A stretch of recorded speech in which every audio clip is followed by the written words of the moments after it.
So if you wish to have a quote for your conservatory side glass, if you want us to put a film on there for either privacy, to stop heat, glare, anything like that, what we need is, we don't need the whole conservatory roof size, which we do if we're quoting you for the roof.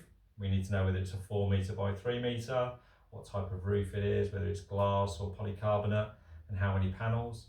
But when it comes to the side glass, this is how we need it done. So just all we need is you to get your tape measure, and we need each individual price. So we don't want you to measure the whole window. In the case of this pane of glass here, we just need you to measure just inside. So that would be 670. And then the height, which would be 150. And then you would times it by 1 for that case, for that glass. And then you just measure each individual pane.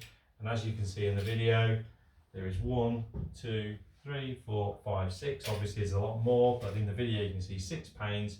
So we would need 6 individual measurements for each of those 6 panes if it was just those that you wanted. If it's the whole roof, we'd need the measurements on every single pane, side glass, in the conservatory to give you a quote, including like the ones above you. So there you go. That's how you measure the side glass on a conservatory. Thank you.